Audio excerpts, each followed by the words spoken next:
نحمدہ و نصلی علی رسولہ الکریم اعوذ باللہ من الشیطان الرجیم بسم اللہ الرحمن الرحیم اما بعد. برادران اسلام، واجب الاحترام بزرگوں، دوستوں، میرے پیارے ناظرین اور سامعین، آپ تمام کو السلام علیکم ورحمۃ اللہ وبرکاتہ. محترم ناظرین اور سامعین، الحمدللہ الحمدللہ الحمدللہ، اللہ سبحانہ و تعالیٰ کا کرم ہے، اللہ کا لاکھ لاکھ شکر ہے، اللہ کا بڑا احسان ہے. اے میرے دوستوں، یہ اللہ کا بہت بڑا احسان ہوتا ہے کہ اللہ سبحانہ و تعالیٰ ہمیں اگر دین کی طرف متوجہ فرماتا ہے، اگر ہمیں دین کی طرف بیٹھنے کا، اللہ کے کلام کو سننے کا، اللہ کا ذکر کو سننے کا اور اللہ کی طرف ہم رجوع کریں، اس بات کا، یہ تمام چیزوں کا اللہ کا ہی احسان ہے، اللہ کا ہی شکر ہے کہ اللہ ہمیں اس طرف جو ہے متوجہ فرمائے گا. ورنہ شیطان تو اس قدر ہمارے آگے پیچھے لگا ہے، آپ یقین نہیں مانیں گے، یہ بات سچ ہے کہ دیگر تمام کام اور تمام جو روز کے معاملات ہیں، جو روٹین ہیں، ان سب کے ساتھ ساتھ جب بالخصوص میں اس چینل پر آ کر ذکر الہی اور قرآن کی کچھ باتیں کرنے کے لیے جب ہم آگے بڑھتے ہیں نا، جب ہم کچھ ایسا پلان کرتے ہیں یا سوچتے ہیں یا ایسا ارادہ کرتے ہیں کہ فلاں وقت میں ہم کو یہ کام کرنا ہے، تو ایسی چیزیں آگے پیچھے ہو جاتی ہیں، ایسی مشکلات، ایسی پریشانیاں اور ایسے دیگر حالات بن جاتے ہیں. اور انفیکٹ میں جب بیٹھتا ہوں اس کام کے لیے، اس وقت بھی جو ہے کہ ایسی معاملات آتے جاتے ہیں کہ یہ میں آپ کو کہہ رہا ہوں کہ یہ بے شک یہ کھلا شیطانی کام دکھتا ہے. اور مجھے ایسا لگتا ہے کہ دیکھو شیطان کس طریقے سے ہم کو روک رہا ہے، کس طریقے سے شیطان ہم کو بھٹکا رہا ہے، کس طریقے سے شیطان ہم کو جو ہے کہ روکنے کی کوشش کر رہا ہے. آپ یوں سمجھ لیجئے کہ اگر سپوز کہ میں کیمرہ آن کیا اور اس میں پریشانی آ رہی ہے، سپوز کہ میں بیٹھا اور ابھی بسم اللہ کا ارادہ کیا، کچھ نہ کچھ اس میں معاملات آتی ہے، تو معلوم ہے اگر آپ کوئی اچھا کام کرنے جا رہے ہوں، اللہ کا کام کرنے، اللہ کا ذکر کرنے جا رہے ہوں، دین کا کام کرنے جا رہے ہوں، تو یہ رکاوٹ کیوں آتی ہے؟ شیطان روکتا ہے، شیطان بہکاتا ہے، دل میں وسوسے ڈالتا ہے کہ دیکھو شان یہ کام چھوڑ دو، ابھی مت کرو، بعد میں کرنا. اچھا دیکھو ابھی بہت پریشانی ہے، ابھی بہت الجھنیں ہیں. اچھا دیکھو ابھی تمہارے ساتھ تو اتنے کام ہیں، ابھی دیکھو تمہیں وہاں جانا ہے، فلانا کام ہے، یہ ہے وہ شیطان جو ہے نا اس طریقے سے کان میں آ کر کے، دل میں آ کر کے نا وسوسہ ڈالتا ہے اور کہتا ہے کہ شان تم یہ کام مت کرو، چھوڑ دو، وغیرہ وغیرہ. اچھا ٹھیک ہے بعد میں کر لینا. یہ حقیقتاً یہ شیطان ہی کہتا ہے. اور میرے دوستوں، اگر کوئی ایسا دین کا، نماز کا، قرآن کا، اللہ کا اور کوئی بھی اس طریقے کے کام کا ارادہ بنائے اور مان لیجیے کہ نہ ہو پا رہا ہو، رکاوٹ آ جا رہی ہے، تو یہ آپ یقین مانیے کہ یہ شیطان کی طرف سے، کیونکہ شیطان جو ہے کہ اللہ سے یہ کہہ کے نکلا ہے. اللہ نے جب اس کو مردود کہہ کے نکال دیا نا، تو شیطان جو ہے کہ بجائے اپنے کیے پر، اپنے نافرمانی پہ بجائے شرمندہ ہونے کے، بجائے جو ہے کہ اس کو اس بات کا احساس ہونے کے کہ اس نے جو ہے کہ اس رب العالمین کا نافرمانی کیا ہے، اس کے لیے اسے معذرت مانگنا چاہیے، معافی مانگنا چاہیے، توبہ کرنا چاہیے، بجائے اس بات کو سوچے وہ الٹا جو ہے نا کہ یہ کہہ کے نکلا کہ میں تیرے بندوں کو بہکاؤں گا. اچھا ٹھیک ہے، تو جس انسان کے لیے ہمیں نکال رہا ہے نا، تو میں اسی انسان کو تیرے طرف آنے سے روکوں گا. تو یہ تو وہ کہہ کے نکلا ہے. لیکن ہمارے اللہ کا بھی یہاں پہ دیکھیے، ہمارے اللہ جو ہے کہ بڑے ہی فخر اور کانفیڈنس کے ساتھ کہتے ہیں کہ جو میرا بندہ ہے نا، جو میرا بندہ ہے وہ ہرگز اور ہرگز تیرے بہکاوے میں نہیں آئے گا. شیطان نے بھی کہا کہ یہ بات ہے، یہ سچ ہے کہ جو تیرا جو ہے کہ بندہ ہوگا، جسے تو منتخب کر چکا ہوگا، میں بھی اس پہ دال نہیں گلنے والی، میں اس کو کچھ نہیں کر پاؤں گا. تو اللہ نے کہہ دیا کہ ٹھیک ہے، ہاں بے شک تیری دال اس پہ نہیں گلے گی، اور جو میرے نیک بندے ہیں، جو میری حکم کی فرمانبرداری کرتے ہیں، جو دین اسلام پہ چلنے والے ہیں، وہ تیرے بہکاوے میں نہیں آئیں گے. اور بے شک وہ ہی جو ہے کہ اصل ایمان والے ہیں، اور اصل ان کی ہی لیے جو ہے کہ جو جنت کا ٹھکانہ ہے، ہم نے انہی کے لیے بنا رکھا ہے. تو الحمدللہ ہم لوگ سورہ الحجر پر تھے، اور سورہ الحجر پر بھی تقریباً ہم لوگ اسی موضوع پر، اسی آیت میں، اسی طریقے کی باتوں پر ہم لوگ تھے، جس میں اللہ سبحانہ و تعالیٰ نے آیت نمبر 14 پہ کہہ رہے ہیں، کیا کہہ رہے ہیں؟ نہیں، وہ شیطان کہہ رہا ہے، کیا کہہ رہا ہے؟ شیطان کہہ رہا ہے کہ سوائے تیرے ان بندوں کے جو منتخب کر لیے گئے ہیں، ہے نا. تو بے شک ہے نا، جب اللہ سبحانہ تعالیٰ نے جو ہے کہ آدم علیہ السلام کو روح پھونکی اور جب آدم علیہ السلام اٹھ کھڑے ہوئے تو اللہ کا حکم تھا کہ تمام فرشتے جو ہیں کہ ان کے رسپیکٹ میں، ہے نا، ان کے رسپیکٹ میں، اور بے شک یہ رسپیکٹ ہے اور حقیقتاً یہ ہے کہ یہ اللہ کی جو قدرت ہے نا، اللہ نے اپنے قدرت سے جو آدم علیہ السلام کو یعنی کہ ہم انسانوں کو جو ہے کہ بنایا اور رکھ دیا ہے نا. تو اس قدرت کو جو ہے کہ سلام کرنا ہے، اس قدرت کو جو ہے کہ سجدہ کرنا ہے، اور اس قدرت کہ اللہ نے اپنے ہاتھوں سے جسے رچا، بالخصوص جسے رچا، اور اللہ نے جس کو اشرف بنایا ہے نا، یہ اللہ تعالیٰ کا جو ہے کہ بے انتہا ایک رحمت ہے، ایک قدرت ہے، اور اس کو سلام ہے اور اس کو سجدہ ہے نا. تو اللہ کا حکم بھی تھا کہ ان کو سجدہ کر لینا ان کے رسپیکٹ میں. تو تمام فرشتوں نے سجدہ تو کر دیا سوائے ابلیس کے، سوائے ابلیس کے. اور ابلیس جو ہے کہ سجدہ نہیں کیا. اور جب اللہ سبحانہ تعالیٰ نے پوچھا کہ ابلیس تم نے کیوں نہیں سجدہ کیا، ہے نا، اس ٹائم تو اس کا نام عزازیل تھا نا، تو تم نے کیوں نہیں سجدہ کیا؟ تو وہ جو ہے کہ غرور میں تکبر میں آ کے کہا کہ ہم جو ہے کہ آگ سے بنائے گئے ہیں اور یہ تو مٹی سے بنایا گیا ہے، ہم اسے سجدہ کیوں کریں؟ تو اللہ نے کہا کہ تو نے میری نافرمانی کی. اب بے شک یہاں تو فرما برداری اور نافرمانی کی بات آ گئی. اللہ کا اگر حکم ہے کہ یہ کام کرنا ہے تو بے شک تمام مخلوق کو وہ کام کرنا، اور تمام مخلوق اللہ کے حکم کی فرما برداری کرتے ہیں. مگر وہ ابلیس جو ہے کہ ایسا تکبر میں آ گیا تو پھر جو ہے کہ اللہ نے کہا کہ پھر ٹھیک ہے، تو جو ہے کہ ابلیس مردود ہوا، تو نکل جائے یہاں سے. تو پھر اس نے جو ہے کہ اپنے تمام عبادت کے بدلے میں قیامت تک کے لیے اپنے حیات کا اللہ تعالیٰ سے جو ہے کہ اس نے جو ہے کہ تقاضا کر لیا. اس نے جو ہے کہ اللہ سے مانگ لیا کہ ہمیں جو ہے کہ قیامت تک جو ہے کہ ہمارے حیات یعنی کہ ہمارے اوپر موت نہ آوے. تو اللہ ابھی جو ہے کہ اس نے جو بھی عبادت کیا تھا نا، اللہ نے کہا کہ ٹھیک ہے جا، اس کے بدلے میں تجھے یہی دے دیتا ہوں کہ ٹھیک ہے قیامت تک جو ہے کہ تجھے موت نہیں ہوگی. یعنی کہ جو کچھ بھی عزازیل نے عبادت اور تلاوت کی تھی اس کا بدلہ اللہ نے دے دیا. اور بے شک اللہ بڑا ہی جو ہے کہ انصاف والا ہے. اللہ بڑا ہی انصاف والا ہے، بڑا ہی بدلہ دینے والا ہے. یعنی کہ اگر فرض کرو کہ اگر ہم ایک دعا اللہ سے مانگتے ہیں، کسی بھی طرح کی دعا مانگتے ہیں جو جائز ہے، اور اللہ ایسے تو قبول فرماتا ہے، حقیقتاً قبول فرماتا ہے، اس کو تو آپ مان کے چلو. لیکن اگر ہم کو بظاہر ایسا لگے کہ اللہ میں نے یہ دعا مانگی تھی اور پوری نہیں ہوئی، میں نے یہ دعا مانگی تھی پوری نہیں ہوئی. میرے دوستو، دعا پوری نہیں ہوئی ایسا نہیں ہے.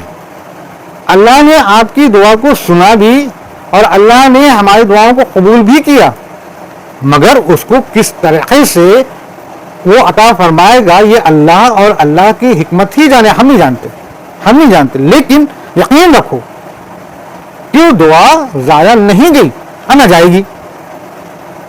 ممکن ہے کہ جو دعا مانگی اللہ جو ہے کہ آئندہ وقتوں میں پورا کر دے. ایک بات ممکن ہے کہ اللہ سبحانہ وتعالیٰ اس دعا کو، اس دعا کے وسیلے سے، فضیلت سے، برکت سے کوئی اور بہترین جو ہے کہ جس کے بارے میں ہم تصور بھی نہ کیے ہوں، جس کے بارے میں ہم نے سوچا بھی نہ ہو، جس کے بارے میں ہم نے گمان بھی نہ کیا ہو، جو ہمارے ذہن بھی نہ ہو، اللہ وہاں پر وہ دعا اس دعا کے بدلے وہاں پر ہماری مدد فرما دے. اور اللہ کی حکمت، اللہ کہاں پر کیسے کس چیز کو جو ہے کہ کر دیتا ہے یہ اللہ ہی جانے. اور اگر مان لو کہ نہیں ہوا ہمارے زندگی میں یا ہمارے حیات میں، تو ہماری دعا ہرگز نہیں ضائع گئی. وہ اللہ کہ ہاں وہ باقاعدہ وہ سیف ہے، اور آخرت میں جو ہے کہ ہم کو اللہ اس کا بدلہ دے دے گا. یعنی کہ وہ دعا جو کچھ بھی ہم نے اللہ سے کہا تو ضائع جانے کا، اللہ معاف کرے، یہ سوال ہی نہیں اٹھتا. اللہ ہم کو دے گا، یہاں دے چاہے وہاں دے، ایسے دے چاہے ویسے دے، اس طریقے سے دے چاہے اس طریقے سے دے، بہرحال دے گا. لیکن اس بات کو ہم نے یقین کرنا ہے کہ اللہ تعالیٰ فرمائے گا. تو بہرحال تو جو ہے کہ جب عزازیل نے اس طریقے کی باتیں کی تو اللہ نے اس کو کہہ دیا کہ جا، میں نے تجھے قیامت تک کے لیے حیات دیا اور تو اب یہاں سے نکل جا. تو اب مردود بن کے اللہ نے اس کو نکال دیا. تو وہ جو ہے کہ کہتا ہے کہ ہم تیرے بندوں کو بہکائیں گے. اللہ بھی کہتا ہے کہ ٹھیک ہے، جو میرا بندہ ہے وہ ہرگز جو ہے کہ تیرے بہکاوے میں نہیں آئیں گے. تو وہ کہتا ہے کہ جو ہے کہ ٹھیک ہے، جو تیرے منتخب ہیں ان پر تو میرا ہرگز جو ہے کہ دباؤ نہیں چلے گا. اور بے شک اللہ نے کہہ دیا کہ اچھا، اللہ کہہ دے کہ اللہ ارشاد فرماتے ہیں کہ ہوا کہ ہاں یہی مجھ تک پہنچنے کی سیدھی راہ ہے. اللہ کہتے ہیں، یہ آیت نمبر 41 میں اللہ سبحانہ تعالیٰ کہتے ہیں، اللہ ارشاد فرماتے ہیں کہ ہاں یہی مجھ تک پہنچنے کی سیدھی راہ ہے. یعنی کہ جو شیطان کے بہکاوے میں نہیں آیا، سیدھی راہ ہے یعنی کہ جس نے شیطان کی اطاعت نہیں کی، جس نے شیطان کا جو وسوسہ ہے، شیطان کا جو دھوکہ ہے، جو اس میں نہیں آیا اور ایمان پہ رہا، اللہ کی پناہ مانگا اور اللہ کی راہ پہ رہا اور دین پہ ہی چلا، شیطان کے ہرگز کو بات نہ مانا، تو اللہ نے کہہ دیا کہ یہی میری راہ ہے اور بے شک جو ہے کہ یہی ہمارے نیک بندے ہیں، ہے نا. میرے بندوں پر تجھے کوئی غلبہ نہیں، اللہ نے کہہ دیا کہ میرے بندوں پہ تجھے کوئی غلبہ نہیں، لیکن جو گمراہ لوگ تیری پیروی کریں. اللہ کہتا ہے کہ جو گمراہ ہو گئے، جو گمراہ ہو گئے وہ تیری پیروی کریں گے. ایسے ادروائز دیکھا جائے تو میرے بندے پر تجھے کوئی غلبہ نہیں ہوگا، یعنی کہ تو میرے بندوں کو ہرگز بہکا نہیں سکتا، میرے بندوں پر ہرگز تو حاوی نہیں ہو سکتا، میرے بندوں پر ہرگز تو جو ہے کہ ان کا کچھ بھی نہیں بگاڑ سکتا. تو دیکھیے یہ اللہ سبحانہ و تعالیٰ کا اس چھوٹی سے آیت میں اگر ہم یہ آیت نمبر 42 پر غور کریں تو اللہ سبحانہ و تعالیٰ ہم انسانوں پر کتنا اللہ کا ایک کانفیڈنس ہے، اللہ تعالیٰ کا کتنا اس میں ایک انسانوں کے لیے جو ہے کہ اللہ نے کتنا فخر سے کہا ہے نا کہ میرا جو بندہ ہوگا نا وہ تیرے بہکاوے میں نہیں آئے گا، تیرے بہکاوے میں نہیں آئے گا.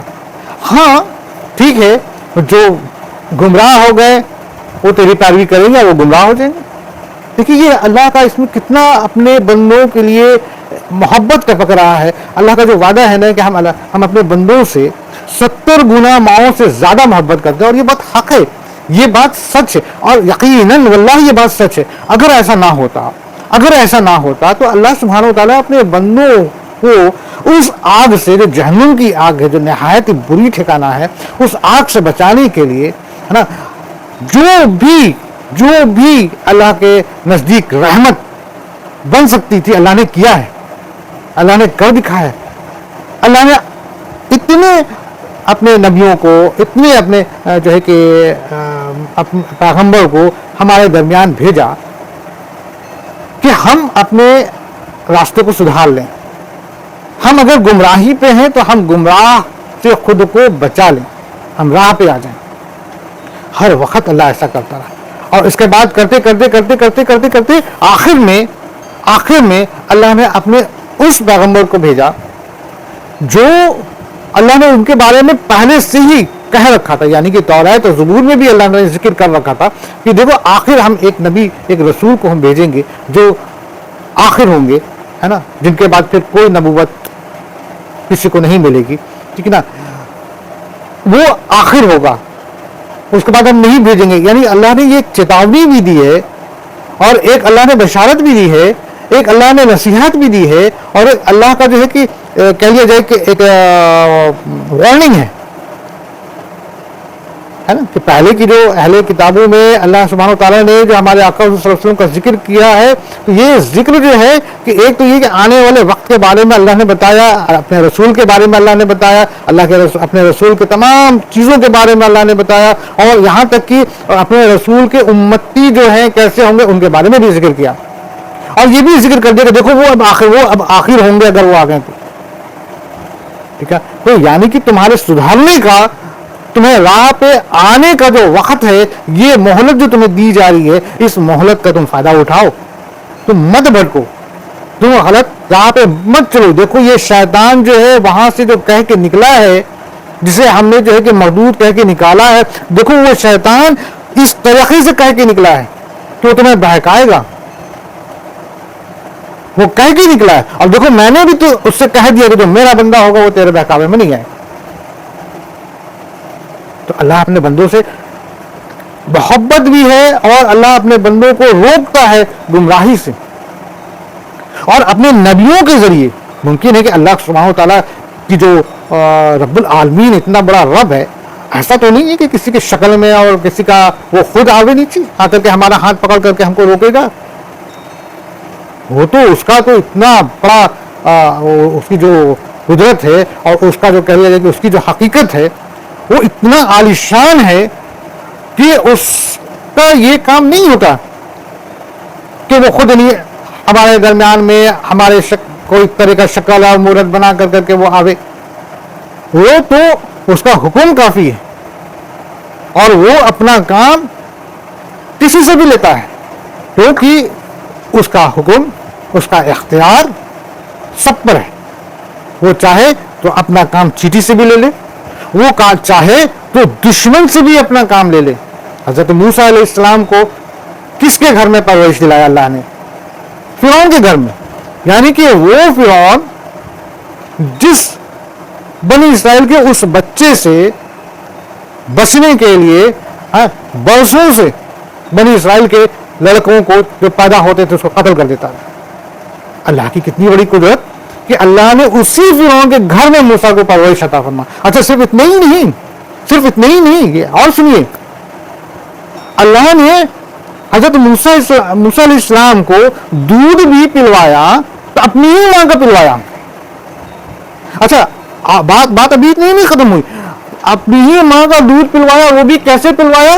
وہی فرعون نے اس بچے کو اس کی ماں تک بھجوایا کہ اس کو دودھ پلاؤ۔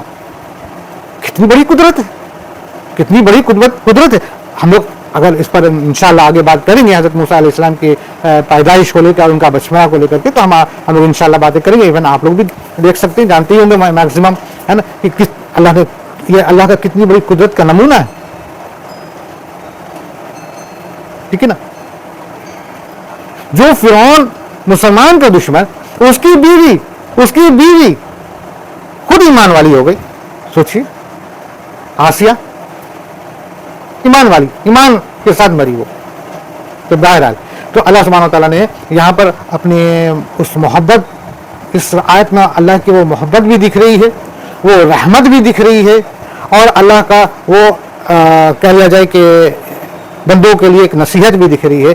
اللہ سبحانہ وتعالیٰ کہتے ہیں میرے بندوں پر تجھے کوئی غلبہ نہیں، جو میرا بندہ ہے اس پر تو کچھ نہیں کر سکتا، لیکن ہاں جو گمراہ لوگ تیری پیروی کریں، یعنی کہ جو گمراہ ہو گئے، جو گمراہ ہے تو وہ تیری پیروی کریں گے۔ آگے یقیناً ان سب کے وعدے کی جگہ جہنم ہے۔ اللہ نے یہاں پہ کہہ دیا کہ اب جو تیری پیروی کرے گا یقیناً ان کی جگہ جہنم ہے۔ اللہ نے یہاں پہ ڈکلیئر کر دیا، یعنی کہ آیت نمبر 43 سورہ الحج میں اللہ نے ایک چھوٹی سی آیت میں ایک دم ڈکلیئر کر دیا ہے، جو ہم کو اور آپ کو سننا بھی ہے، سمجھنا بھی ہے، غور و فکر بھی کرنا ہے، ذہن نشین بھی کرنا ہے، اور سب سے بڑا کام لوگوں تک پہنچانا بھی ہے۔ اپنے تئیں رکھ کے رکھنا نہیں۔ اللہ نے کہہ دیا کہ اے شیطان، اے مردود، اے ابلیس، جو تیری پیروی کرے گا نا، جو تیری پیروی کرے گا ان کا ٹھکانہ جہنم ہے۔ اللہ کہہ دیا یقیناً ان سب کے وعدے کی جگہ، یعنی کہ اللہ نے وعدہ کر دیا ہے کہ ہم وعدہ کرتے ہیں کہ ان کی جگہ جہنم ہے، ان کی جگہ جہنم ہے۔ ہم لوگوں نے اس آیت نمبر 43 تک پر ہم لوگوں نے پچھلے پارٹ میں غور فکر کیا تھا۔ اب آگے آیت نمبر 44 سے، جس کے 7 دروازے ہیں، ہر دروازے کے لیے ان کا ایک حصہ بٹا ہوا ہے۔ اب دیکھو میرے دوستوں، میرے عزیز نوجوانوں، بزرگوں، دوستوں، بچوں، کیا قرآن ہے، دیکھو کیا قرآن ہے۔ یہی ہے قرآن میرے بھائیوں، ہم جس کو فراٹا الحمدللہ اچھی باتیں پڑھتے چلے جاتے ہیں، کبھی اس پر غور نہیں کرتے، اللہ نے یہاں پہ بتایا۔ اگر ہم اس سورہ الحجر کو شروع سے اگر ہم لوگ پڑھیں، اگر آپ ہمارے چینل میں پچھلے کے پارٹ پر غور کریں گے تو ساری باتیں بالکل کلیئر ہو جائے گی۔ اللہ تعالیٰ نے کس طریقے سے واضح طور سے سب line by line clear define کرتے چلے آ رہے ہیں۔ تو اب اللہ نے کہا کہ جو تیری، یعنی وہ جو ابلیس جو تھا، جو شیطان مردود ہے، اللہ نے اس سے کہہ دیا کہ جو تیری پیروی کریں گے یقیناً میں ان کے لیے ان کو جہنم میں ڈالوں گا، یہ میرا وعدہ ہے۔ اب جہنم کے بارے میں اللہ ڈسکرائب کر رہا ہے، اللہ جہنم کے بارے میں بتا رہے ہیں، کیا بتا رہے ہیں؟ جس کے 7 دروازے ہیں، یہ بھی ہمارا قرآن کہہ رہا ہے۔ اب دیکھو کوئی بات ایسی نہیں ہے جو کنفیوژن کا ایک حصہ بنے، جو شک و شبہ کا حصہ بنے۔ پھر بھی نہ جانے وہ کیسے نادان لوگ ہیں جن کو قرآن میں جو ہے کہ نعوذ باللہ ثم نعوذ باللہ جو ہے کہ وہ قرآن پر کیسی باتیں کر دیتے ہیں۔ اللہ اللہ توبہ استغفار، کیسی وہ باتیں کر دیتے ہیں. ابھی جو ہے کہ معاشرے میں ایسے بہت سے لوگ ہیں جو کہ کچھ بھی کم علم یا پھر حسد یا پھر دشمن یا پھر اللہ سے جو ہے کہ دشمنی وہ کرتے ہیں ہے نا، اور جو ہے کہ اللہ کے کلام پر جو ہے کہ کئی طرح کی باتیں کر دیتے ہیں. ارے اللہ کا کلام دیکھو نا کتنی چیزیں کلیئر واضح کرتی ہے. اب اللہ یہاں پر بھی بتا رہا ہے کہ دیکھو ویسے لوگ جہنم میں جائیں گے اور جس کے 7 دروازے ہیں اور ہر دروازوں کے لیے ان کا ایک حصہ بٹا ہوا ہے. اب جیسے یہاں پہ ہم تھوڑی بات کرتے ہیں، اللہ کوئی بات بتایا، اللہ نے پھر اپنے رسول کے ذریعے اس کا پورا ایکسپلینیشن دے دیا. یعنی کہ اللہ نے قرآن میں کوئی بات بتائی اور اس کے ایکسپلینیشن کے لیے اپنے رسول یعنی کہ ہمارے آقا صلی اللہ علیہ وسلم کو بھی بھیجا، اور ان کی حدیث سے ہمیں پوری اس بات کا ایکسپلینیشن مل گیا، پوری بات جو ہے کہ کلیئر ہو گئی. اب اس 7 دروازے کے بارے میں جو ہے کہ حدیث میں آتا ہے کہ سب سے پہلا جو دروازہ ہے وہ ہے جہنم کا، دوسرا دروازہ جو ہے وہ ہے لازا، تیسرا جو ہے حطامہ ہے، چوتھا سعیر ہے، پانچواں سقر ہے، چھٹا جہیم ہے اور ساتواں ہاویہ ہے. اب یہاں بھی دیکھو ہم کو ہلکا ایک حدیث کے تھرو ہمیں ہلکا یہ بتایا گیا کہ یہ دروازے میں اسپیشلی، ویسے تو پوری کی چابی اور حکومت جو ہے کہ اللہ کی ہے، لیکن بالخصوص دروازے کا کیا کون سے دروازہ کس کے لیے اسپیشلی ہے وہ بھی معلوم ہوتا ہے. جہنم جو کہ سب سے پہلا دروازہ ہے، یہ تو گناہگاروں کے لیے ہے، جو گناہ میں ملوث ہے، جو گناہ کر رہا ہے، جو کفر کر رہا ہے، جو حق سے بہکا ہوا ہے، جہنم ہے. اچھا جہنم میں کیا ہے کہ عموماً وہ ہوں گے جو ایمان والے ہیں. ایمان والے ہیں کیا مانے؟ یعنی کہ جو کلمہ پڑھے ہوئے ہیں مگر غلطیوں پہ بھی رہے ہیں، غلطیوں پہ بھی رہے ہیں. ایمان کا بھی تقاضا دیکھو میرے دوستوں، بات نکلی ہے تو ایک لائن میں بتاتا چلوں. ایمان کا تقاضا وہ ہے، حقیقتاً وہ ہے جو ایمان پر دنیا سے رخصت ہوا، جو ایمان پر دنیا سے رخصت ہوا، اور جس حالات میں ہم دنیا سے رخصت ہوں گے اسی حالات میں ہم اٹھائے جائیں گے. مان لو کہ ہم مسلمان ہوئے، کلمہ پڑھے، ایمان لے آئے، مگر ہمارا عمل ایسا بد عمل رہا، ہمارا کام ایسا رہا، ہمارا ایمان اتنا کمزور رہا، ہمارا کردار ایسا رہا کہ یا تو اللہ نے ہمیں عذاب میں ڈالا یا ہم اپنے اس عمل کے وجہ سے خود کو خسارے میں ڈالیں، اور عین موت کا وقت جو ہے کہ ہم نے کفر اور شرک میں گرفتار ہو گئے، یہاں تک کہ ہماری موت آ گئی، یہاں تک کہ ہماری موت آ گئی. اللہ جانے ہم جب اٹھائے جائیں گے تو وہی شرک اور وہی کفر میں اٹھائے جائیں گے. تو سوچ لو ہم کہاں مسلمان رہے.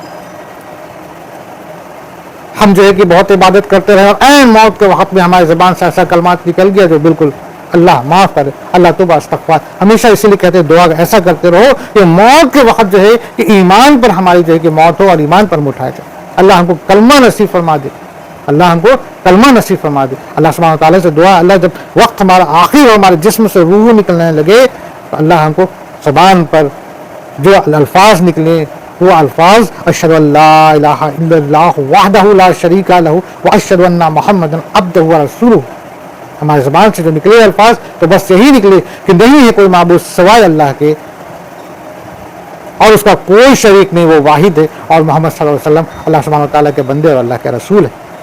اس گواہی کے ساتھ ہماری روح نکلے، ہمارے اس کلمات کے ساتھ نکلے لا الہ الا اللہ محمد رسول اللہ، نہیں ہے کوئی معبود سوائے اللہ کے، محمد صلی اللہ علیہ وسلم اللہ کے رسول ہے. اس کلمات کے ساتھ ہماری روح نکلے. تو دوستو جہنم وہ مقام ہوگا کہ اس میں گناہگار ہوں گے، اور ان کے بارے میں اللہ کا یا ہمارے آقا صلی اللہ علیہ وسلم کا حدیث سے معلوم ہوتا ہے کہ ان کی آئندہ وقتوں میں ان کے عمل کو دیکھتے ہوئے ان کے جو قصور ہیں اس قصور اس عذاب جب ان پر گزر چکے ہوں گے، ہمارے آقا حضور صلی اللہ علیہ وسلم کی سفارش پر جو ہے کہ پھر ان کو ان کی بخشش ہو جائے گی اور یہ جو ہے کہ جہنم سے نکال کر کے پھر جنت میں چلے جائیں گے. شرط یہ ہے کہ ایمان پر موت ہو. دوسرا جو دروازہ ہے لازا، یہ وہ دروازہ ہے جن کی موت جو ہے کہ ہوئی تو ایمان پر، مگر ان کا عمل جو رہا شیطان کے طریقے پہ رہا. یعنی مسلمان بھلے رہے ہوں لیکن عمل جو ہے کہ شیطانی رہا، کام ان کے ایسے رہے جو شیطان ان کو جو بہکاتا رہا وہی کرتے رہے. اور یہ جو دروازہ ہے یہ جہنم سے بھی زیادہ سخت ہے، اور یہ جہنم سے زیادہ جو ہے کہ اس میں عذاب ہے، یہ جہنم سے زیادہ اس میں تکلیف ہے. یہ لازا ہے، یعنی کہ جو اپنی زندگی کو شیطان کے بہکاوے میں، شیطان کے طریقے پہ، شیطان کے فتنہ میں گزار دیا، ان کے لیے وہ اس میں جائیں گے.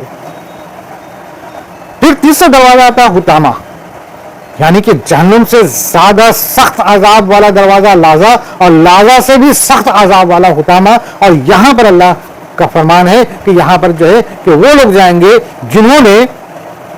جنہوں نے حضرت موسیٰ علیہ السلام کو یا حضرت عزیر علیہ السلام کو، یعنی کہ اللہ نے جن کو اپنا نبی اپنا پیغمبر بنا کر کے بھیجا تھا، اور جنہوں نے ان کو اس واحد اللہ کی طرف بلایا تھا، توحید کی دعوت دیا تھا، اور اللہ کی طرف ہو جانے کے لیے کہا تھا، اور اللہ کے کلام کو ان کو پڑھ پڑھ کے سنایا، اللہ کی بات کو بتایا ہے نا، اور اللہ کی عبادت کے لیے انہوں نے جو ہے جو چیز کہی ہے وہ اس کے خلاف جا کر کے، بلکہ محبت جو ہے اپنے یعنی کہ حضرت موسیٰ علیہ السلام سے یا حضرت عزیر علیہ السلام سے اس قدر کیے کہ ان کو ہی خدا بنا بیٹھے.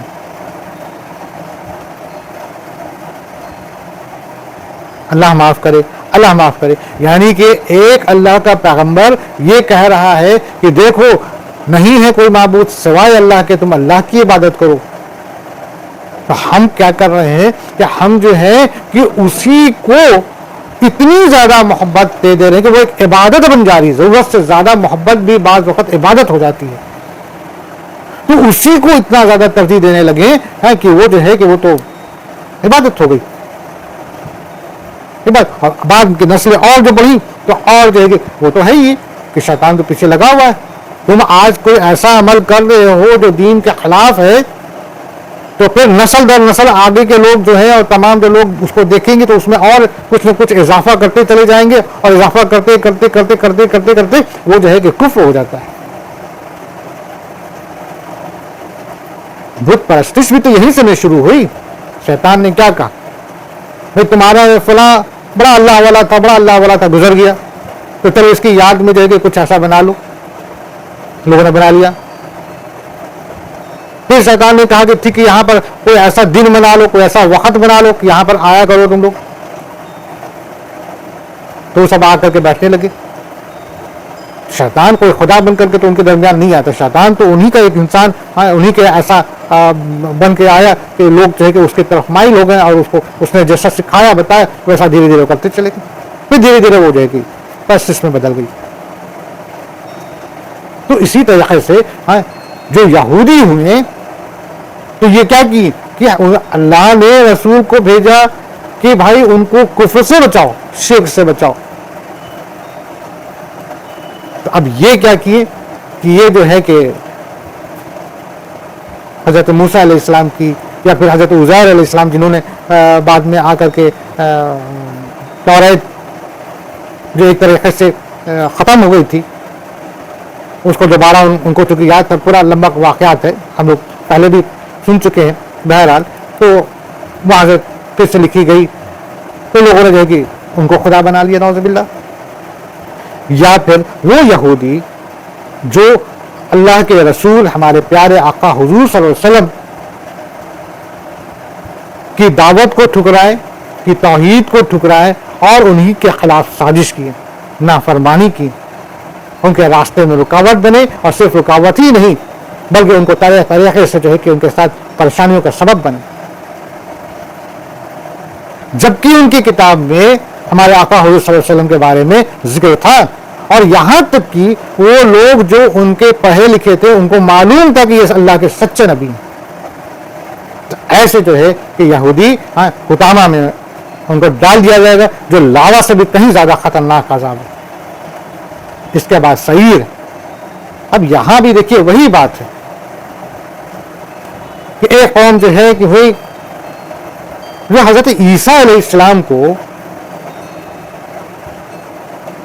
اللہ کا بیٹا بنا بیٹھے. ان میں سے کچھ نے تو خدا ہی بنا لیا، کسی نے کچھ، کسی نے کچھ. یعنی کہ حضرت عیسیٰ علیہ السلام جو کہ دعوت دیے توحید کی، جنہوں نے اللہ کے بارے میں بتایا کہ دیکھو ایک اللہ، اسی کی عبادت کرو. یہاں تک کہ حضرت عیسیٰ علیہ السلام جب پیدا ہوئے اور تمام لوگوں نے، یہودیوں نے اور تمام دیگر دشمنوں نے بیوی مریم رضی اللہ تعالیٰ عنہ پر طرح طرح کے تہمت لگانے لگے، تو اللہ کے حکم سے حضرت عیسیٰ علیہ السلام جو کہ ماں کے گود میں تھے وہ بول پڑے کہ میں اللہ کا نبی ہوں، اللہ کا رسول ہوں. تب بھی یقین نہیں کیا. انہوں نے اللہ کا نعوذ باللہ ثم نعوذ باللہ اللہ کا بیٹا اور کوئی خدا اور کوئی کچھ بنا بیٹھا. تو ایسے لوگ جو ہیں ان کے لیے جو ہے کہ جو دروازہ ہے جہنم کا، دوزخ کا، اس کا نام سعیر ہے. اب یہ حطامہ سے بھی زیادہ خطرناک ہے. اس کے بعد جو آتا ہے وہ ہے سقر. اب دیکھیے جناب، کچھ ایسے قومیں رہیں، کچھ ایسے لوگ رہے جو کہ اللہ کی بنائی قدرت کی عبادت کرتے ہیں یا کرتے رہے یا کیے. حضرت ابراہیم علیہ السلام کے دور میں بھی وہ چیز ہوتی تھی، چاند ستاروں اور آگ وغیرہ وغیرہ کی عبادت ہوتی تھی، اور جانی دیگر کئی چیزوں کی عبادت ہوتی تھی. تو سقر کے بارے میں بتایا گیا ہے کہ جنہوں نے آگ کی، تاروں کی اور اس طریقے کے جو اللہ کی قدرت کی جو انہوں نے پرستش کیا، ان کے لیے سقر ہے. اس کے بعد جہیم. جہیم کے بارے میں حدیث سے معلوم ہوتا ہے کہ اس میں مشرک لوگ جائیں گے، اس میں مشرک لوگ جائیں گے. اور پھر ساتواں جو دروازہ ہے وہ حاویہ ہے. اس کے بارے میں کہا گیا کہ ہم منافق جائیں گے. اب یہ دیکھیے جہیم اور حاویہ یعنی کہ مشرک اور منافق جو اس میں جانے والے ہیں، ان کے بارے میں بھی ہم لوگ چلتے چلتے دو لفظوں میں بات کرتے ہوئے چلے. مشرک یعنی کہ وہ بندہ جو کھل کے کفر کر رہا ہے، جو کھل کے اللہ کا شریک کسی کو بنا رہا ہے، جو کھل کے اللہ کے علاوہ کسی اور سے کچھ پانے کی، مدد ملنے کی، کچھ ہو جانے کی یقین رکھتا ہے. دیکھو بھائی، مسلمان ہیں، کلمہ پڑھتے ہیں، نہیں ہے کوئی معبود سوائے اللہ کے، یعنی کہ دینے والا، عبادت کے لائق. تو جب ہم اس بات کو قبول کر لیے ہیں کہ اللہ کے علاوہ کوئی اور نہیں دے سکتا، تو ہم کسی اور چیز پر، کسی اور چیز سے، کسی اور طریقے سے، کسی مطلب کہ خالی اپنے لفظوں کو بدل کر کے یہ یقین کریں یا یہ مان لیں کہ ان سے ہماری مدد ہو جائے گی، ان سے ہمارا یہ رکا کام ہو جائے گا، ان سے ہمارا فلاں طریقے سے یہ کام میں آسانی ہو جائے گی. اور ہم اس کو ایکسپلینیشن اگر یہ دیں کہ نہیں بھائی ہوگا تو وہیں سے، لیکن یہ بھی ہے، یہ بھی ایک ذریعہ ہے، یہ بھی ایک، اب اس کو ہم الگ الگ اپنی ورڈنگ دے دیں اپنے دل کو اطمینان دلانے کے لیے. لیکن سچ تو یہ ہے کہ شرک تو وہیں ہو جاتا ہے، کفر تو وہیں ہو جاتا ہے جہاں ہم اللہ کے سوا کسی اور سے ایسی چیز کی امید کریں جو کہ بے شک خدائی قوت ہے نا، اور ہم اس سے امید کر رہے ہیں کہ اس سے ہماری مدد ہو جائے گی. اور کھلے عام معاشرے میں کر رہے ہیں، لوگ بھی دیکھ رہا ہے، جان رہا ہے، اور ہم کو دیکھ کر کے اگلا جو ہے وہ اور کرے گا، تو اس کی نسل اور کرے گی. اس کے بعد کی نسل اور کریں گے. یعنی کہ وہ کام جو کام ہم کر رہے ہیں وہ خود اپنے آپ میں شرک ہے اور ہم کو دیکھ کر کے اس کو اور بڑھاوا ہوگا اور لوگ کریں گے, اس طریقے سے شرک میں اور ملوث ہوں گے. تو جس نے بھی اللہ واحد اللہ کے سوا کسی اور پر یقین رکھتا ہے, امید رکھتا ہے کہ یہاں سے ان کا فلانا کام ہو جائے گا, اور یا یہ بھی مطلب کہ خدا کا درجہ دے رہا ہے جہاں سے اس کا مدد مل سکتی ہے, خدا کا شریک ٹھہرا رہا ہے, خدا کا شریک ٹھہرا رہا ہے, اللہ کا شریک ٹھہرا رہا ہے, اللہ کے علاوہ کسی اور کو بھی خدا کہہ رہا ہے, تو یہ ہو گئے مشرک, ہے نا. ان کا جو ٹھکانہ ہے وہ جہنم ہے. اور اب آتے ہیں منافق, کہ جناب منافق تو ایسے ہے نا کہ یہ چھپے ہیں, یہ چھپے ہیں ہمارے اور آپ کے صف میں, ہمارے بازو میں, ہمارے اغل ہیں, ہمارے بغل ہیں. اور یہ کیسے ہیں, اور یہ کیسے ہیں؟ یہ ایسے ہیں کہ رہتے دکھتے بولتے تو سب مسلمان کی طرح ہیں, مگر یہ نہ اللہ پر یقین رکھتے, نہ جہنم پر یقین کرتے, نہ آخرت پر یقین کرتے. یہ اپنے دھن میں اپنے بنائے طریقے پر اپنے اصول پہ چلتے ہیں, لیکن مسلمانوں میں رہتے ہیں مسلمان کو دھوکہ دینے کے لیے. نہیں, مسلمان کو دھوکہ دینے کے لیے نہیں. وہ مسلمان کو کیا دھوکہ دیں گے, وہ مسلمان کو کیا دھوکہ دیں گے؟ خود کو دھوکہ دینے کے لیے نہیں, وہ تو خود گمراہ ہے, اب بری طرح سے گمراہ ہے. وہ اسلام کو برا دکھانے کے لیے, یعنی کہ وہ مسلمان بنیں گے, مسلمان کا نام, مسلمان کا کلام, مسلمان کا جو ہے کہ حلیہ سب کچھ رکھیں گے, لیکن وہ کریں گے کچھ ایسے عمل, کریں گے کچھ ایسی چیزیں, کریں گے کچھ ایسا باتیں, کریں گے کچھ ایسا کچھ عمل کر دیں گے جو اسلام کو, جو اسلام کے لیے جو ہے کہ ایک بدنما ہوگا, اور جو اسلام کو بدنام کرنے والی بات ہوگی. کہ لوگ کہیں کہ دیکھو وہ مسلمان ہی تو ہے, اسی نے تو یہ کام کیا. ارے مسلمان کا تو مذہب اتنا پاک ہے, اسلام کا تو وہ اسلام ہے کہ اگر سچے مسلمان سے ملے, سچے مسلمان سے ملے تو ہم تو کہیں گے کہ ایسا انسان, یہ انسان نہیں تو فرشتہ ہے. مسلمان تو وہ ہے, مسلمان تو حقیقتاً دکھا جائے تو ہمارے آقا حضور صلی اللہ علیہ وسلم کے صحابہ کرام رحمۃ اللہ اجمعین تھے.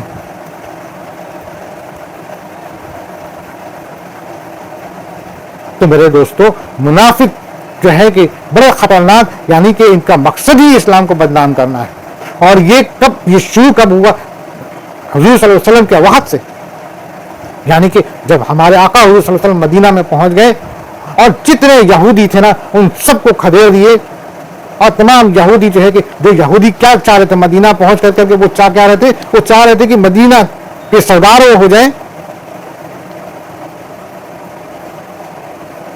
عبداللہ ابن سلول مدینہ میں سردار بننا چاہتا تھا. ہمارے آقا حضور صلی اللہ علیہ وسلم جب مدینہ پہنچے تو بے شک ان کے جیسا شخصیت کسی اور میں تھی ہی نہیں. مدینہ کے لوگوں نے ہمارے آقا حضور صلی اللہ علیہ وسلم کو جو کہ اپنے سر آنکھوں پہ بیٹھا اور اپنا سردار بنایا. تو یہ جو ہے یہودی عبداللہ ابن سلول جو ہے, اب یہ جو ہے کہ اب یہ اگر سوچا کہ اگر ہم ان کے خلاف جا کر کے آواز اٹھاتے ہیں تو جو کچھ بھی ہمارا یہاں بزنس چل رہا ہے مدینہ میں, جو کچھ بھی ہم کو اتنا عزت مل رہا ہے, یہ سب جو ہے کہ ختم ہو جائے گا. ان کا جو کاروبار, ان کا جو بزنس جو تمام طرح کا چل رہا ہے, تمام طرح کا, یعنی کہ کاروبار یعنی مالی بھی, اور جو ان کو لوگوں کی جو محبت اور انسیت جو مل رہی ہے وہ بھی, وہ سب ختم ہو جائے گی. تو اس نے کیا کیا کہ اس نے جو ہے کہ اسلام قبول کیا لوگوں کو دکھانے کے لیے. حضور کے پاس بیٹھتا بھی تھا, مسجد نبی میں نماز بھی پڑھتا تھا, مگر تھا, بلکہ کہا جائے کہ منافق کا بھی سردار تھا. یہ دل سے اللہ کو نہیں مانتا تھا. اور اسی نے جو ہے کہ طرح طرح سے اسلام کے خلاف جو ہے کہ اندر رہ کر کے جو ہے کہ اسلام کے خلاف سازش کرتا تھا. ہماری اماں حضرت عائشہ رضی اللہ تعالیٰ عنہ کے خلاف میں اسی نے کہا تھا. اور بھی دیگر بہت سارے واقعات ہیں, بہت سارے غزوے میں بھی جو کہ اس نے دھوکہ دیا ہے. یہ مسلمانوں کے اندر رہ کر مسلمانوں کو بھڑکاتا تھا, بہکاتا تھا اور پوری طرح سے توڑنے کی کوشش کرتا تھا. اور جن یہودیوں نے جنگ کیا ان کا تو حالات یہ ہوا کہ جزیرہ کے باہر ان کو نکال دیا گیا.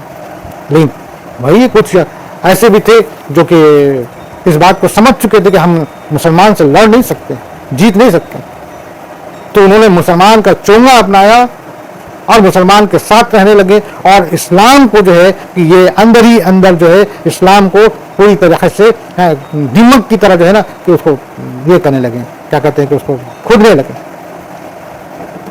بڑے بڑے جنگیں ہوئی ان کے وجہ سے, ان منافقوں کی وجہ سے بڑی بڑی جنگیں ہو گئی. یعنی کہ ان منافق کی وجہ سے کتنے صحابہ کرام شہید ہو گئے. یہاں تک کہ حضرت علی رضی اللہ تعالیٰ عنہ اور حضرت عائشہ رضی اللہ تعالیٰ عنہ ان کے درمیان بھی جو ہے کہ جنگ کا حالات بن گیا تھا. یہ تو پھر یہ ہے کہ ایسا کچھ ہوا نہیں, لیکن پھر بعد میں کیا ہوا, یہی منافق جو ہے کہ ان کے اندر ایسی آگ لگا دی کہ کتنے شہید ہو گئے, کتنے مسلمان شہید ہو گئے, کتنے صحابہ اکرام شہید ہو گئے. کربلا کے میدان میں جو اتنی چیزیں آئیں, ان کے پیچھے بھی یہی منافق تھے, یہی منافق تھے. عبداللہ ابن سبا,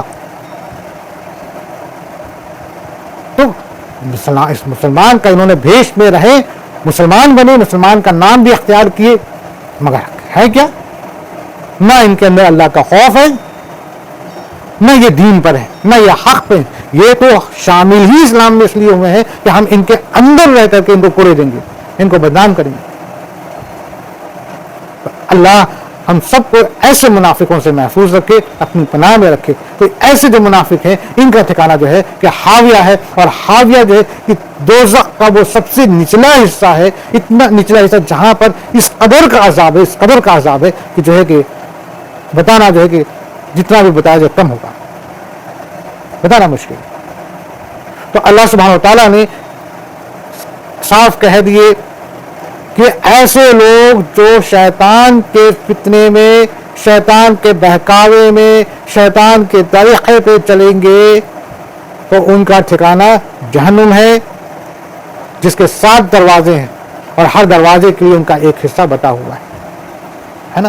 تو یہ تمام چیزیں کلیئر ہو گئی. آگے پر پرہیزگار, اب اللہ تعالیٰ کہتے ہیں, اب جہنم کے بارے میں بتا دی, اب اللہ کہتے ہیں پرہیزگار جنتی لوگ باغوں کے چشمے میں ہوں گے. اللہ سبحانہ تعالیٰ کہتے ہیں پرہیزگار جنتی لوگ, پرہیزگار جنتی. بات میں صاف ہوتا ہے کہ جنت وہ جائیں گے جو پرہیزگار ہیں, جنت وہ جائیں گے جو پرہیزگار ہیں, جنہوں نے پرہیز کیا دنیاوی الفت سے, جنہوں نے پرہیز کیا کفر سے, جنہوں نے پرہیز کیا شرک سے, جنہوں نے پرہیز کیا شیطان سے, جنہوں نے پرہیز کیا شیطانی فتنوں سے, جنہوں نے پرہیز کیا نفس کے وسوسہ سے, جنہوں نے پرہیز کیا گناہ سے, جنہوں نے پرہیز کیا مال و دولت سے, جنہوں نے پرہیز کیا عیش و آرام سے, اور جنہوں نے پرہیز رکھا, پرہیز رکھا نماز سے. یعنی کہ جو نمازی رہیں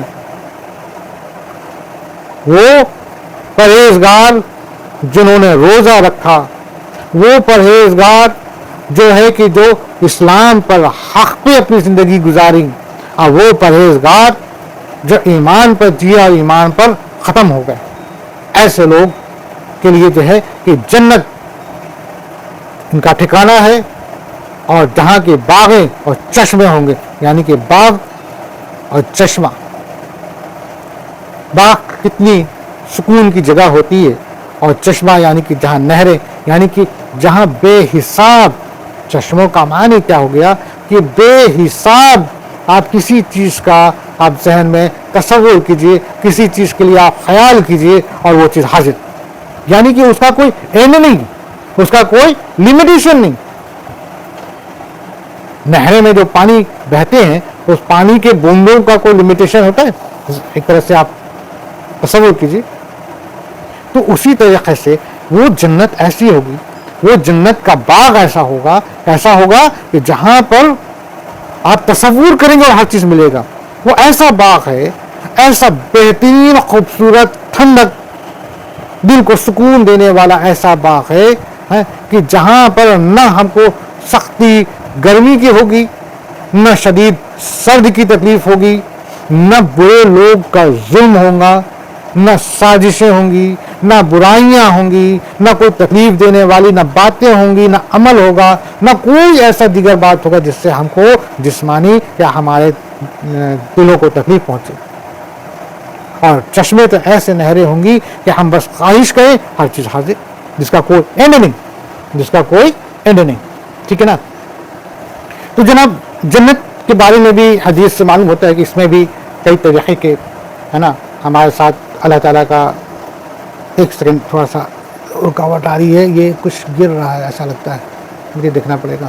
اوکے، تو جنت میں بھی جو ہے نا کہ ایسا معلوم ہوتا ہے کہ حدیث کے روشنی میں کہ جنت بھی کئی ہیں، جیسے جہنم کے بارے میں ذکر ہے اسی طرح سے جنت بھی تقریباً 8 ہیں اور الگ الگ ان کے بھی دروازے ہیں۔ تو 8 جو جنت ہے جن میں سب سے اونچا مقام جو ہے، سب سے جو بہترین جنت جس کو کہا گیا ہے وہ جنت الفردوس، جہاں پر بے شک اللہ کے نبی، رسول، نیک ایمان والے، نیک لوگ ہوں گے، اتنا بڑا اونچا درجہ۔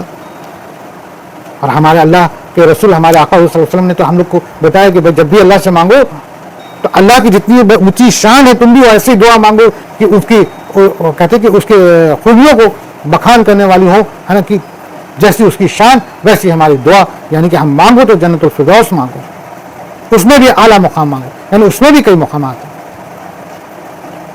اسی طریقے سے جنت العدن ہے، جنت النعیم ہے، جنت الماوا ہے جہاں پہ شہید لوگ جائیں گے، ہے نا، جنت السلام ہے، مقامہ ہے نا، علین ہے، اور خلد ہے وغیرہ وغیرہ، ٹھیک ہے نا۔ تقریباً 8 طریقے کے اس میں بھی جنت کا ہے، اور اس میں بھی الگ الگ دروازے ہیں، ہے نا، کہ باب الصلاح ہے، جہاد ہے، صدقہ ہے، ریان ہے، حج ہے، یعنی کہ آپ نماز پڑھنے والے ہیں تو نماز پڑھنے والوں کے لیے ایک دروازہ آواز دے گا، صدقہ کرنے والے ہیں تو صدقہ کرنے والے کے لیے ایک دروازہ آواز دے گا، بلائے گا، ٹھیک ہے نا۔ جہاد ہے، جہادی ہے، ان کے لیے الگ دروازے سے آواز آئے گی، ہے نا۔ روزہ رکھنے والے ہیں ان کے لیے الگ دروازے سے آواز آئے گی، ٹھیک ہے نا۔ غصے پہ کنٹرول کرنے والے ہیں ان کو جو کہ باب القدیم ہے نا۔ جو ایماندار نیک ہے ان کے لیے باب الایمان ہے، ٹھیک ہے نا۔ جو ذکر کرنے والے ہیں ان کے لیے باب الذکر ہے۔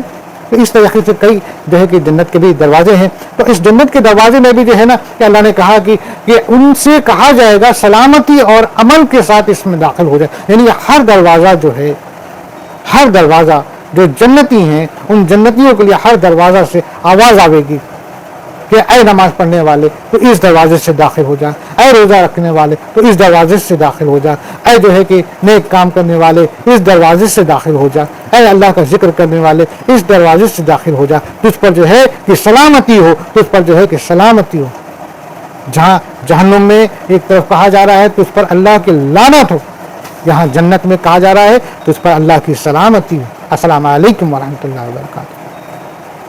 تو اللہ کہتے ہیں کہ جو ہے کہ ہم اس طریقے سے جو لوگ ایمان پہ رہیں ان کو ہم پرہیزگار جو لوگ رہیں ان کو ہم جنت کے باغ میں ان کو عطا فرمائیں گے جس میں چشمے نہر بہہ رہی ہیں، ٹھیک ہے نا۔ اس کے بعد آگے اور ہر جنت کے ہر دروازے سے ان کو بلایا جائے گا سلامتی ہو۔ تو حضرت ابو بکر صدیق رضی اللہ تعالیٰ عنہ نے ایک بار ہمارے آقا صلی اللہ علیہ وسلم سے پوچھے کہ یا اللہ ایسا بھی کوئی شخص ہوگا جس کو ہر جنت کے ہر دروازے بلائیں گے؟ ہمارے آقا حضور صلی اللہ علیہ وسلم نے بتایا کہ ہاں بے شک ان میں سے ایک تم بھی ہو، یعنی کہ حضرت ابو بکر صدیق کے بارے میں آپ کو میں بتا دوں کہ 10 ایسے صحابہ اکرام ہیں جن کے بارے میں ہمارے آقا حضور صلی اللہ علیہ وسلم نے بشارت دے دی تھی کہ تم جنت نہیں جاؤ گے۔ بہرحال ان صحابہ کے بارے میں بھی اگر ہم سوچیں یا ان کی سیرت کو پڑھیں تو انہوں نے جو ہے کہ ان کو جن کو بشارت ملی تھی کہ تم جنت جاؤ، وہ بھی جب تک جیے رو رو کر کے عاجزی کے ساتھ اور اللہ کے نماز میں، اللہ کے کام میں اپنے آپ کو انہوں نے پوری طرح سے صرف کر دیا، اور ان کو پوری زندگی جب تک رہے تب تک ان کے اندر اللہ کا خوف بنا رہا۔ اور آج کا جو مسلمان ہے، ہم لوگ تو ایسے بہکے ہوئے ہیں، ہم لوگ تو ایسے ہو گئے کہ ہم کو اپنے عمل کا تو کوئی ٹھکانہ ہی نہیں ہے، جانا کہاں ہے اس کا بھی کوئی خوف نہیں ہے، ہم لوگ تو اللہ ہی معاف کرے۔ تو بہرحال اللہ سبحانہ تعالیٰ نے کہا کہ ان لوگوں کے لیے جنہوں نے کفر نہیں کیا، جو ایمان پر ہی مرے، اور جن کے لیے جو ہے کہ ان کے لیے جنت ہے، اور جنت کے الگ الگ دروازے ہیں، اور ہر دروازے سے ان کو سلامتی کے ساتھ ان کو بلایا جائے گا۔ ان کے دلوں میں جو کچھ رنجش و کینہ تھا ہم سب کچھ نکال دیں گے، وہ بھائی بھائی بنے ہوئے ایک دوسرے کے آمنے سامنے تختوں پر بیٹھے ہوں گے۔ اللہ سبحانہ تعالیٰ کہتے ہیں کہ دیکھیے دنیا میں جو ہے کہ ہم نے اگر ایک مومن دوسرے مومن کے ساتھ جو بھی معاملات رہا ہو، چاہے وہ کہہ لیا جائے کہ کسی مسئلے کی وجہ سے، کسی بھی بات سے، لیکن اگر ہم ایمان پر جیے اور ایمان پر ہی مر گئے اور ایمان پر اٹھائے گئے، اور ہم نیکوکاروں میں رہے، ہم دین پہ رہے، شیطان اور شیطان کے فتنہ سے بچے، ہے نا، یہاں تک کہ ہم جہنم سے بچ گئے، دوزخ سے بچ گئے، ٹھیک ہے نا، تو اللہ سبحانہ تعالیٰ ہم کو جنت میں بیٹھائے گا، جنت میں دے گا، اور جنت میں جو ہے کہ ہم سب جو ہے کہ جو بھی جنتی ہوں گے، اللہ تعالیٰ ان کے دلوں میں اتنی محبت، ان کی محبت اتنی محبت ڈال دے گا کہ جو ہے کہ کوئی بھی طریقے کا ایک دوسرے سے کوئی مسئلہ ہی نہیں رہے، یعنی کہ وہ چیزیں غائب ہو جائیں گی، وہ بات رہے گا ہی نہیں، بلکہ ہر کوئی ایک دوسرے سے نا سلام کرے گا، سلامتی کا مطلب کہ ان کو بلائے گا، السلام علیکم کرے گا، محبت سے ملے گا۔ یعنی کہ ظاہر سی بات ہے بھائی کہ جنت میں جو لوگ گئے تو بے شک وہ تو بڑے نیکوکار والے آدمی گئے۔ اللہ تعالیٰ ہم کو بھی انہی میں بناوے، اللہ تعالیٰ ہمیں بھی انہی میں رکھے، اللہ تعالیٰ ہمیں بھی انہی میں اٹھاوے، اللہ تعالیٰ ہمیں بھی جنت نصیب فرمائے۔ تو جب وہاں پر جو ہے نا کہ کوئی دلوں میں کوئی طریقے کا رنجش، کوئی معاملہ، کوئی حسد، کچھ بھی نہیں رہے گا، یعنی کہ وہاں بس اللہ کا ذکر، اللہ کا کلام، اللہ کا شکر، یہ سب چیزیں ملیں گی۔ اللہ تعالیٰ جو ہے کہ اپنے آپ کو جو ہے کہ ہمیں دکھا دے گا اور کہہ دے گا کہ رہو تم یہاں پر، ٹھاٹ سے رہو، جب ہمیشہ رہنا ہے اس میں، تم کو یہاں سے کوئی نہیں نکال سکتا، کبھی تمہاری اس میں موت نہیں ہوگی۔ تو اللہ سبحانہ تعالیٰ یہاں کہتا ہے کہ ان کے دلوں میں جو کچھ رنجش و کینہ تھا ہم سب کچھ نکال دیں گے، وہ بھائی بھائی بنے ہوئے ایک دوسرے کے سامنے، ہے نا، آمنے سامنے تختوں پر بیٹھے ہوئے ہوں گے، یعنی کہ بہترین وہ بادشاہیت والی جو ہے کہ وہ کہہ رہے تختہ ہوں گا، ہے نا، کہ بیٹھ کے ہم لوگ گپے ماریں گے۔ اس دنیا کے بارے میں ہم لوگ بات کریں گے کہ دیکھو ایسا حالات تھی، ایسا تھا، ہم نے ایسے کیا، ہم نے ویسے کیا، یہ ہوا وہ ہوا، ہم لوگ بات کریں گے، ایسا بات کریں گے۔ سوچو، تصور کرنا ہے کہ یہ دنیا میں جس میں ہم ابھی جی رہے ہیں، معلوم ہے کہ مرنا یہاں آج ہے کل نہیں ہے، زیادہ دن کے لیے ہم نہیں ہیں، پھر بھی ہم لوگ اس طریقے سے جی رہے ہیں، اپنے آپ کو کیسا ملوث کیے ہوئے ہیں۔ پھر یہ دنیا سے اگر ہم کوچ کر جائیں گے، اگر اللہ ایسا نصیب بنا دے کہ جہنم، دوزخ، ان تمام چیزوں کا سامنا بھی نہ کرنا پڑے، سیدھے جنت پہنچ جائیں، تو سوچو وہاں پر ہم لوگ کتنا اطمینان رہے گا کہ تھوڑی سی مشکلات اس دنیا میں ہے، مگر اس کا انعام اللہ تعالیٰ نے بہت بہترین دیا ہوا ہے۔ بس خود کو کفر سے، شرک سے بچانا ہے، اور اللہ کے بتائے طریقے پہ چلنا ہے، اللہ کے رسول ہمارے آقا حضور صلی اللہ علیہ وسلم کے طریقے پہ چلنا ہے۔ اس طریقے سے اگر ہم نے زندگی گزار دی تو کیا بہترین ہمارا ٹھکانہ ہے کہ نہیں؟ تو اللہ سے دعا ہے اللہ تعالیٰ ہم سب کو جنت نصیب فرمائے، ہم سب کو جو ہے کہ جنت کے اعلیٰ مقام پر ہمارے مکانات، ہمارے گھروں کو بنائے، اور جنت کے اعلیٰ مقام پر ہم سب ٹھاٹ سے رہیں اپنے اہل و عیال کے ساتھ، آمین۔ نہ تو وہاں انہیں کوئی تکلیف چھو سکتی ہے اور نہ وہ وہاں سے کبھی نکالے جائیں گے۔ دیکھیے اللہ سبحانہ تعالیٰ نے کتنا مطلب کہ ایک سگنیچر کر کے ایک مہر لگا کر کے قرآن میں کہہ دیا کہ دیکھو جو لوگ جنت میں چلے گئے ہے نا ان کو وہاں پہ کوئی تکلیف نہیں ہوگی, کوئی تکلیف ان کو چھو بھی نہیں سکتا اور نہ کبھی وہاں سے نکالے جائیں گے. بے شک جو جنت پہنچ گئے تو وہاں سے ان کو پھر کوئی نہیں نکال سکتا. ٹھیک ہے نا. آگے میرے بندوں کو خبر دے دو کہ میں بہت ہی بخشنے والا اور بڑا ہی مہربان ہوں. الحمدللہ. اور بے شک اور بے شک اور بے شک اور بے شک, اللہ اکبر. یہ اللہ سبحانہ وتعالیٰ ہمارے آقا حضور صلی اللہ علیہ وسلم سے کہہ رہے ہیں. دیکھیے تین وٹنس.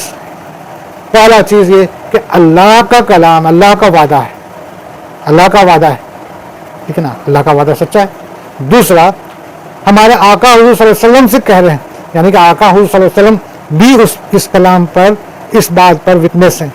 تیسرا یہ قرآن, یعنی کہ اللہ کا یہ قرآن جو ہے یہ اس میں بھی اللہ کا کلام ہے, اللہ کی آیت ہے. اللہ کہہ رہے ہیں, کیا کہہ رہے ہیں, میرے بندوں کو خبر دے دو کہ میں بہت ہی بخشنے والا اور بڑا ہی مہربان ہوں. تو اللہ سبحانہ وتعالیٰ اس آیت کے وسیلے سے, اللہ سبحانہ وتعالیٰ اس آیت کے وسیلے سے, اللہ سبحانہ وتعالیٰ اس آیت کے وسیلے سے ہم تمام جو اسلام پر ہیں, جو اسلام کو ماننے والے ہیں, ہم سب کو اللہ سبحانہ وتعالیٰ جہنم کے آگ سے بچا لے اور جنت کے اعلیٰ مقام میں ہم سب کو جو ہے کہ جگہ بنائے, اور ہم سب کو جو ہے کہ ایمان پر چلاوے, اور ایمان پر ہی ہمارے جسم سے روح نکلے, اور ایمان پر ہی ہم اٹھائے جائیں. اللہ سبحانہ وتعالیٰ اس آیت کے وسیلے سے ہمارے سارے گناہوں کو معاف کر دے, ہمیں بخش دے. بے شک اللہ بڑا ہی مہربان ہے. بے شک اللہ تعالیٰ کا یہ وعدہ ہے. اللہ سبحانہ وتعالیٰ نے ہمارے آقا حضور صلی اللہ علیہ وسلم کے ذریعے یہ کہلوا دیا ہے کہ اللہ بڑا ہی مہربان ہے اور بخشنے والا ہے. اے میرے مولا, تو اپنے اسی آیت کے وسیلے سے ہمارے سارے گناہوں کو معاف کر دے, ہمارے سارے گناہوں کو بخش دے, اور ہمارا ٹھکانہ جنت الفردوس میں اعلیٰ مقام عطا فرمائے. اس دنیا میں کو بھی جنت بنا دے اور